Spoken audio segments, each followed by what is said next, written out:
Hi hello అండి అందరికీ good morning friends. ఈరోజు మన వీడియో వచ్చేసి ఎగ్ కర్రీ అండ్ ఎండు చేప అయితే చేశానండి. ఈ కాంబినేషన్ అయితే చాలా టేస్ట్ కూడా చాలా బాగుంది ఫ్రెండ్స్. ఒకసారి మీరు కూడా ట్రై చేయండి, కొత్తగా కూడా ఉండేది. ఇప్పుడైతే చింతపండు అయితే ఫస్ట్ మనం చింతపండు అయితే నానబెట్టుకుందాము. ఇట్లా చింతపండు శుభ్రంగా కడిగి కొంచెమే తీసుకోండి, చిన్న నిమ్మకాయ సైజు అంతా చింతపండు అయితే తీసుకొని శుభ్రంగా కడిగి నానబెట్టేసి పక్కకు పెట్టేసుకుందాము. పక్కకు పెట్టేసిన తర్వాత ఎండు చేపలు అయితే తీసుకుంటున్నాను. ఇంకొక టిప్ ఏంటంటే ఎండు చేపలు మనం నిల్వ చేసేటప్పుడు ఇట్లా పసుపు రాసి ఇట్లా ఫ్రిడ్జ్లో పెట్టేసుకుంటే, కట్ చేసి పసుపు రాసేసి ఇట్లా ఫ్రిడ్జ్లో పెడితే మనకి చక్కగా చాలా రోజులు ఉంటాయి ఫ్రెండ్స్. ఫ్రిడ్జ్లో పెట్టుకోవాలి, డబ్బాలో అట్లా పెట్టి కానీ కవర్లో కానీ పెట్టి అట్లా ఫ్రిడ్జ్లో పెట్టుకుంటే చాలా రోజులు ఉంటాయి. ఇప్పుడైతే వేడి నీళ్ళు అయితే వేసుకోవాలి. ఎండు చేపల్లో వేడి నీళ్ళు వేసేసుకొని చక్కగా గీరేయచ్చు. ఇదంతా పైన ఉండేదంతా, లేకపోతే మనకి స్కిన్ కూడా వచ్చేస్తుంది. శుభ్రంగా కడిగేసాను. చేపలు కూడా పక్కకు పెట్టేసిన తర్వాత ఎగ్స్ అయితే 3 తీసుకున్నాను, ఆనియన్స్ పచ్చిమిరపకాయలు ఒక 3, టమాటాలు అయితే అర కేజీ టమాటాలు అయితే తీసుకున్నానండి. నేను అర కేజీ టమాటాలు కూడా తీసుకొని అవి కూడా కట్ చేసి పక్కకు పెట్టేసుకున్న తర్వాత స్టవ్ మీద గిన్నె పెట్టేసుకొని 3 టేబుల్ స్పూన్ నిండా ఆయిల్ అయితే వేసుకోవాలి. అంటే మన చికెన్ కర్రీకి ఎంత అయితే పట్టిద్దో ఆయిల్ అంత అయితే వేసుకోవాలండి. ఇప్పుడు ఆయిల్ వేసిన తర్వాత ఎగ్స్ అయితే బాగా ఆయిల్ కాగిన తర్వాతే ఈ ఎగ్స్ అనేది వేసుకొని ఫ్రై చేసుకోవాలి. లేకపోతే మనకి అడుగు పట్టేస్తాయి, ఇవి అడుగు పట్టేసి అంటుకుపోతాయి.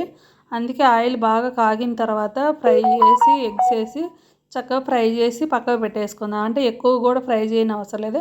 ఇప్పుడు ఇదే ఆయిల్లో కడిగి శుభ్రం చేసుకుని ఎండు చేపలు కూడా వేసేసుకొని కాసేపు అయితే ఫ్రై చేసుకోవాలండి. ఇవి ఫస్ట్ ఎక్కువ కలపకండి, ఎందుకంటే మనం వేడి నీళ్ళు పోసి క్లీన్ చేసాం కాబట్టి మెత్తబడి ఉండయి చేపలు అనేవి, ఊడిపోతాయి. అందులో స్కిన్ కూడా తీసాం కదా.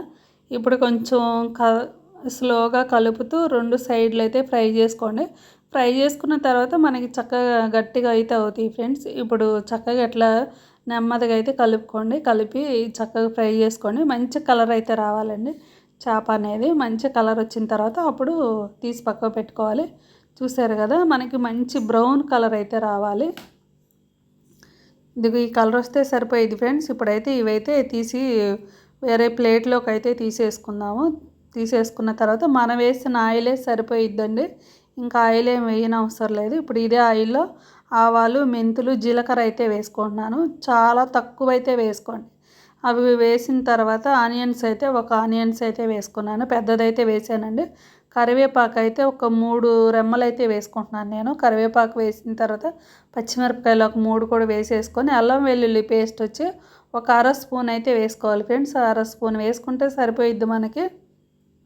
ఇప్పుడైతే ఇవి కొంచెం మనకి ఫ్రై చేసుకోవాలి. ఆనియన్స్ అనేవి కొంచెం ఫ్రై చేసుకున్న తర్వాత టమాటా ముక్కలు అయితే వేసుకుందాము. టమాటాలు అయితే మంచిగా పండినవి తీసుకోండి. అర కేజీ టమాటాలు అయితే వేసానండి. మనకి మంచి గ్రేవీ అయితే వచ్చింది. ఇప్పుడు ఈ టమాటాల్లో కొంచెం ఉప్పు అయితే వేసుకోవాలి. ఉప్పు పసుపు వేసుకొని మగ్గనివ్వాలండి. ఒక స్పూన్ నిండా అయితే వేసుకుందాము. వేసిన తర్వాత ఒక పావు టీ స్పూన్ పసుపు కూడా వేసుకోండి. వేసిన తర్వాత కాసేపు కలిపేసి మూత పెట్టేసి టమాటాలు మనకి మెత్తగా మగ్గాలి, అప్పుడు దాకా కుక్ చేసుకోవాలండి. మూత పెట్టేస్తే త్వరగా మగ్గుతాయి. మూత పెట్టేసి కాసేపు కుక్ చేసుకుందాం. సిమ్లో పెట్టుకోండి. సిమ్లో పెట్టేసి చక్కగా ఆయిల్ పైకి తేలేదాకా కుక్ చేసుకోవాలండి. మధ్య మధ్యలో కలుపుతూ ఉండండి. చూసారు కదా, ఆయిల్ మనకి పైకి తేలినట్టు అయితే ఉండేది. ఇప్పుడైతే కొంచెం గంటితోటే మనం టమాటా ముక్కలు అనేవి కొంచెం మ్యాష్ చేసినట్టుగా, ఎట్లా అంటే మనకి మంచి గ్రేవీ అయితే వచ్చేది. ఇప్పుడైతే ఇవన్నీ వేసిన తర్వాత ధనియాలు, జీలకర్ర పొడి అయితే ఒక 1.5 స్పూన్ అయితే వేసుకుంటున్నానండి నేను. వేసిన తర్వాత కారం అయితే వేసుకుందాము. కారం అయితే ఒక 2.5 స్పూన్ అయితే వేసుకుందాము. 2.5 స్పూన్ అయితే సరిపోయిద్దండి. ఇది కొంచెం స్పైసీగానే ఉంది కారం అనేది, అందుకే 2.5 స్పూన్ అయితే వేసుకున్నాను. మీరైతే ఈ కారం మీ టేస్ట్కి తగ్గట్టు అయితే చూసి అయితే వేసుకోండి ఫ్రెండ్స్. ఇప్పుడైతే ఈ కారం వేసిన తర్వాత మళ్ళీ ఇంకొకసారి కలిపేసేసి తెల్లగడ్డ అంటే చిన్నులపాయ అంటారు, తెల్లగడ్డ అంటారు. ఇదైతే ఒక 4 రెమ్మలు అయితే చక్కగా దంచి అయితే వేసుకోవాలి. రోట్లో దంచుకోండి. దంచి అయితే వేసిన తర్వాత ఇంకాసేపు తిప్పేసి చింతపండు పులుసు అయితే వేసుకోవాలండి. కాసేపు మూత పెడదాము. మూత పెట్టేసిన తర్వాత ఆయిల్ కాస్త పైకి తేలినట్టు ఉండిద్ది చూడండి. మనకు అడుగంటినట్టు ఆయిల్ కొంచెం పైకి తేలినట్టు ఉండిద్ది. ఇప్పుడైతే మళ్ళీ ఒకసారి కలిపేసి ఇప్పుడైతే చింతపండు పులుసు అయితే వేసుకోవాలి.